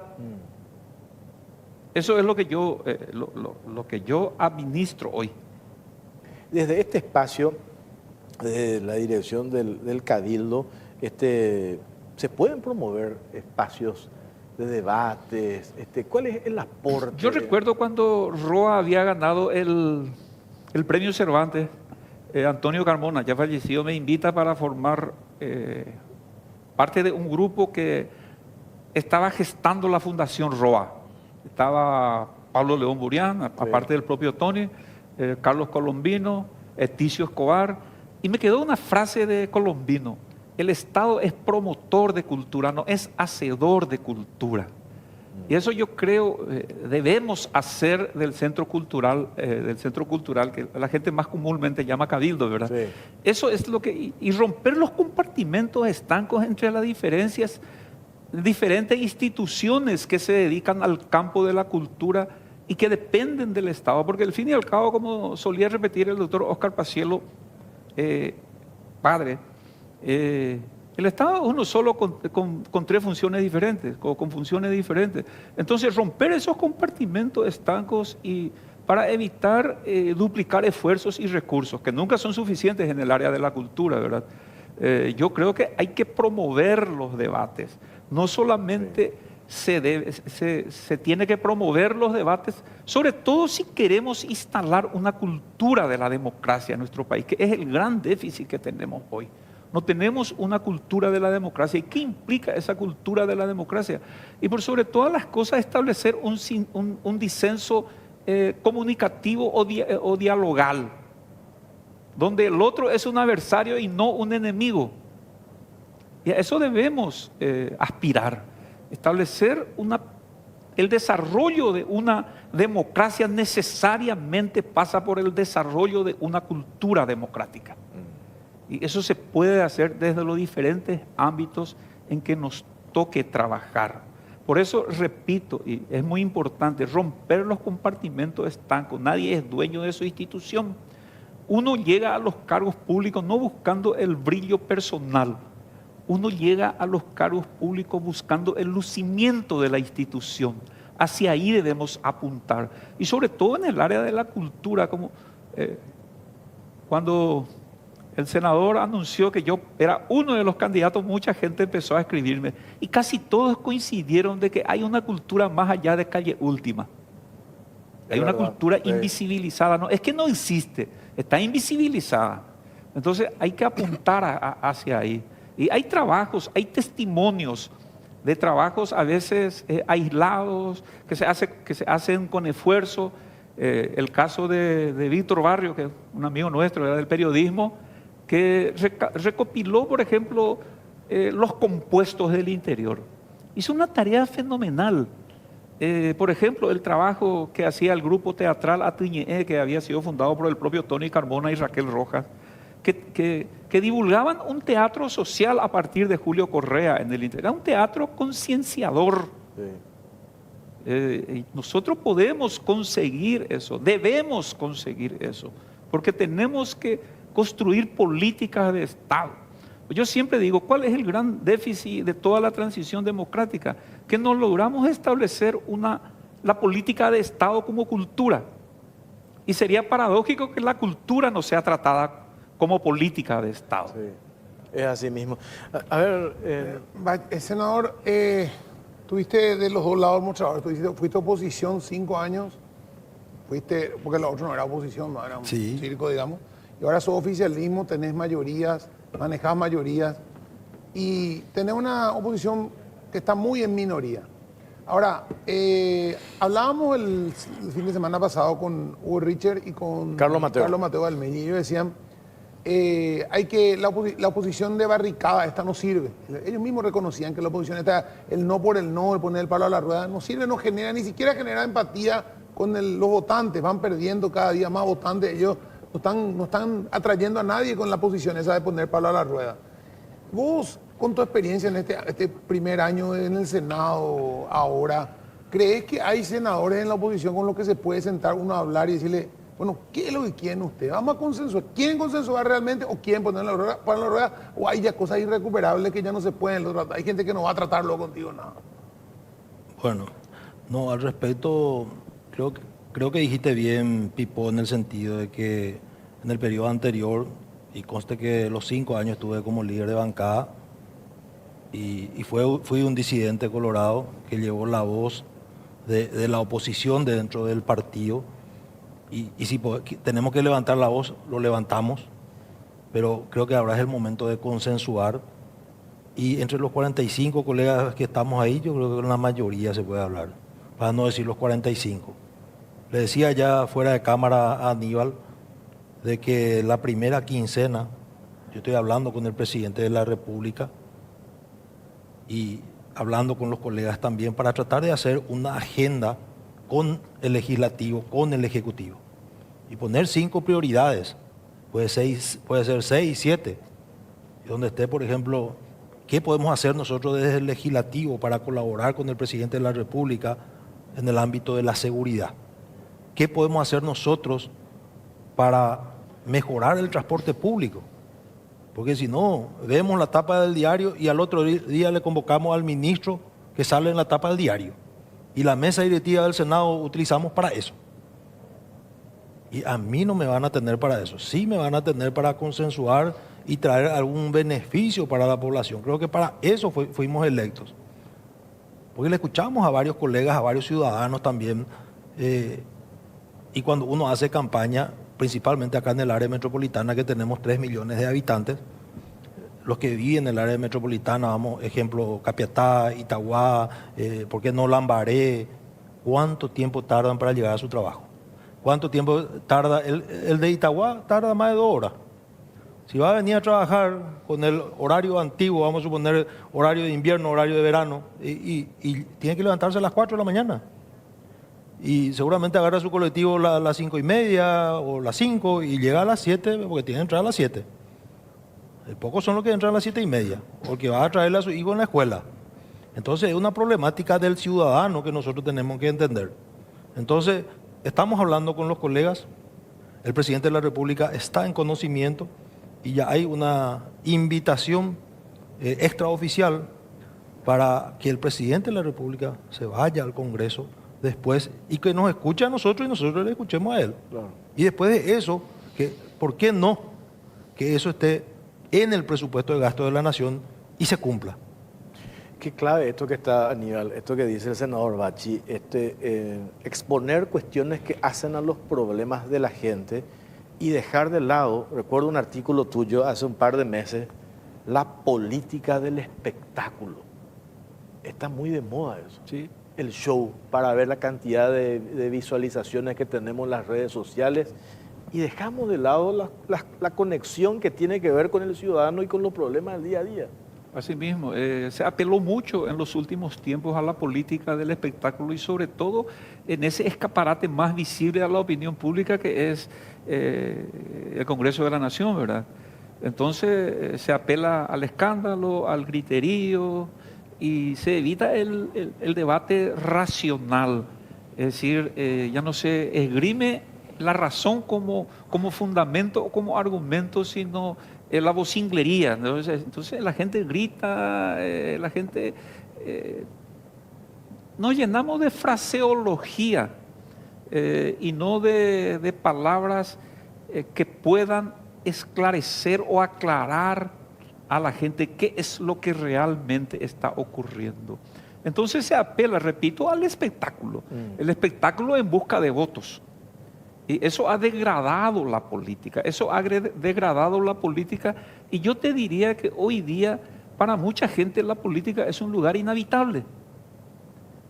Con todo lo que vemos, con todo el odio que se destila en las redes, con la desacreditación mutua que ocurre en ambas cámaras, entonces hay gente que en algún momento, gente intelectualmente bien formada, gente sana, tenía a lo mejor pensado involucrarse en política, pero ocurre lo que decía Ignacio Apane hace más de 100 años.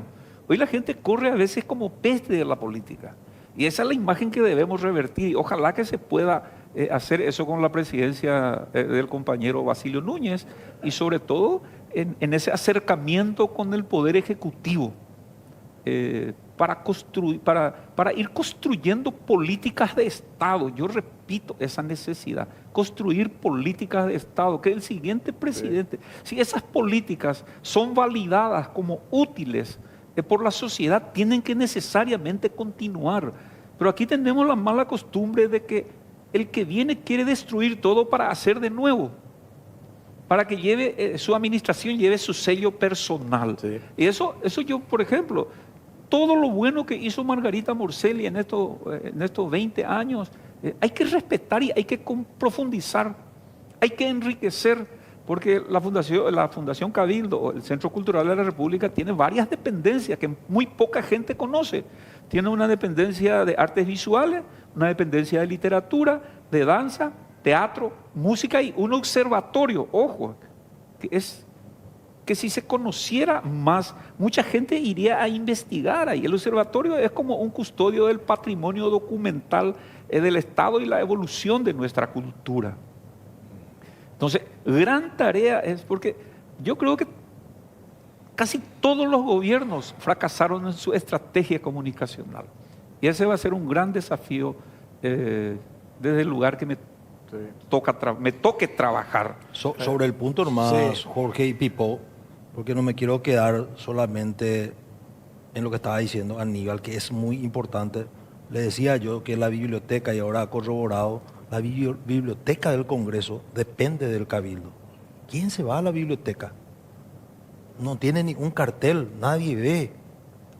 Hasta veamos si no conviene que el Congreso tenga, no sé, alguna universidad, el Ministerio de Ciencias, pero el Cabildo y la biblioteca prácticamente viven a espaldas de la ciudadanía. Yo me enteré que ahora tenemos una orquesta sinfónica y a través de funcionarios del Senado ya les hice saber un pedido que tengo y que le estaba comentando acá a Aníbal. Ellos pueden enseñar a los chicos porque son profesores y me respondieron que sí. Entonces, ¿por qué no desplazarse ellos en las ciudades, no sé, en la Chacarita, así como hace o hizo Luis Arán? Entonces, hay muchos niños jóvenes seguramente que van a querer aprender a tocar algún instrumento, aprender de cultura. Entonces, salir y usar ese presupuesto que es más de 40.000 millones, yo repito luego para que se sepa que tiene un presupuesto, no esconder ese presupuesto y que se utilice bien. Entonces, ese es el objetivo y ya con el director ahí en su momento, que mañana vamos a firmar su resolución. Acá ya me embretaron ustedes, entonces ya está asegurado. Y otra innovación nomás, lo de mañana. Mañana a la noche rinde el informe el presidente de la República por primera vez. Va a ser a la noche. Entonces, porque a la noche también la gente va a poder ver qué es lo que queremos nosotros. Ya está en su casa, el mensaje va a llegar a las 8 de la noche. Hablando del horario nocturno, cuando yo hice mi investigación en la Biblioteca Nacional para escribir el libro Asunción 1911, el periodismo como historia, ahí leí en algunos de los periódicos que en aquella época tenía un horario nocturno la Biblioteca Nacional. La Biblioteca Nacional depende del Ministerio de Cultura, ¿verdad? Pero sería interesante dialogar y ver la posibilidad de que vuelva a habilitarse a la noche, e incluso sábado o domingo, ¿verdad? Se turnan los funcionarios. Bueno, trabajaste domingo y tenés libre el lunes y martes. Claro. Entonces, porque hay gente que quiere investigar, como sería mi caso, que tiene que trabajar en otra cosa para sobrevivir, pero también le gusta investigar, ¿verdad? Investigar en la Biblioteca Nacional, porque hay una historia no contada desde las páginas de los periódicos. Y esa es una tarea monumental. Y ahora que se está digitalizando, ayuda mucho más, ¿verdad? Pero sí, yo recuerdo que quise indagar en los periódicos del 11 de septiembre de 1887 y ya se sacaron de cuajo los periódicos y algunos fueron cortados con hoja de afeitar, ¿verdad? O con cúter, ¿verdad? O sea que desaparecieron páginas, desaparecieron artículos interesantes. Parte de nuestra historia. Entonces, pero esa ya a inicio de siglo, Fulgencio R. Moreno denunciaba que las polillas estaban haciendo su trabajo en la Biblioteca Nacional. Sergio y después continuaron los hombres. Sergio Godoy.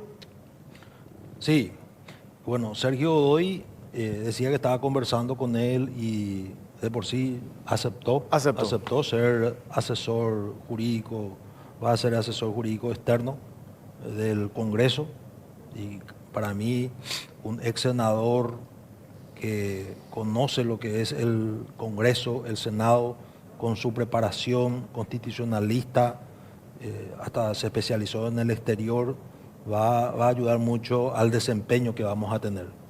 Una voz joven también que vamos a tener, y tenemos otros asesores también que yo voy a respetar también los que están, pero quiero tener uno en el cual yo tenga plena confianza. Lo otro, para ir redondeando, lo que yo siempre rescato del senador Bachi, que lo dije varias veces, no porque está acá, el ataque permanente que tenés. Sí. Diferentes medios. Pues sin embargo, hay un medio que cachivachi le dice, ¿verdad? En esas columnas informales que Aníbal tiene que desaparecer ya, eso ahora no existe más. Bueno, resulta que esas columnas cumplieron una función en su momento. ¿Vos fuiste pero cumplieron, redactor en algún momento? Yo fui redactor de Cuarto Oscuro, el avispón verde. No, pero cuando hacía Héctor Rodríguez, desaparecido periodista, era otra cosa. Era una ironía refinada, era un sarcasmo con estilo. ¿Entendés? O sea que es muy diferente. Yo creo que cuando fallece el autor de una columna o de ese tipo de espacios, ese espacio debe desaparecer. Así mismo. No, y te decía que igual hablas con todos, ¿verdad? Porque viste que se quiere instalar el tema del autoritario, el que impone. Sin embargo, dentro de todos esos ataques que vos recibís, no tenés ningún problema hablar con todos los que te buscan, sea del medio que sea, ¿verdad? No, totalmente. Además, en el Congreso, como él estaba diciendo, es un lugar, un escaparate donde se tiene medios de prensa, donde uno basta ir a sentarse y ya vienen. Hay colegas que no quieren hablar. Bueno, yo soy un colega que quiere comunicar lo que hace. Mira, Jorge, en la Cámara de Diputados en 5 años presenté 130 proyectos de leyes. Yo tengo un buen equipo de asesores y trabajé y presenté y fui el diputado que más presentó. Ahora, en un año presenté 25 y son proyectos de leyes que benefician a la ciudadanía. Entonces no es proyecto de ley Día Internacional del que está sentado ahí leyendo Condorito. Por ejemplo, el proyecto de ley en pandemia para que los funcionarios de los consejos de salud que ganaban 400.000 guaraníes, que tienen 10 años de antigüedad, sean llevados, o sea, sean funcionarios del Ministerio de Salud. Ahora vi que una médica, no sé si ustedes vieron, el de Luque, hizo un video quejándose, pero estaba cobrando 1 millón. Y bueno, y yo le respondí a ese medio que precisamente en el periodo de Mario Ado yo presenté esa ley. Entonces no se politizó y entraron más de 2.000 funcionarios de blanco. Y ahora uno que es pagado por la municipalidad de Luque, entonces de por sí no es todavía suficiente. Presenté un proyecto de ley de descomisionamiento de policías. ¿Qué significa eso? Yo me percaté de que había más de 3.000 policías, ya sea en el Congreso, en las instituciones, en diferentes partes, y se abusaba.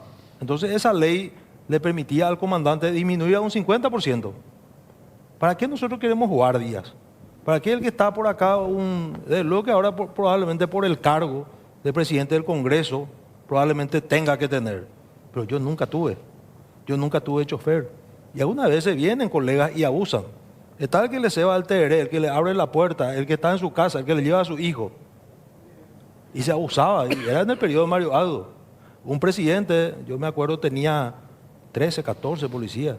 Un intendente de los asados de fin de semana tenía como 15. O sea que el abuso no era solamente del lado de nuestro partido. Sí. Y ese abuso, hasta no sé ahora cómo quedó, pero está esa ley que le facilita al ministro del Interior, al comandante, a disminuir a la mitad. Sí. Senador, te agradecemos tu tiempo y éxitos a partir de mañana en tus funciones. Muchas gracias. Aníbal, te agradecemos. No vayas a cortar la columna en La Nación. No, esa es una condición. Eso no es que ya dijimos nosotros el otro día. Esa fue una condición para aceptar el cargo, que siga escribiendo en el diario. No necesitamos. Vas a tener libertad. Vas a tener libertad. Bueno, gracias. No, al contrario, gracias a ustedes. Gracias. Hacemos la última pausa, venimos y cerramos el programa.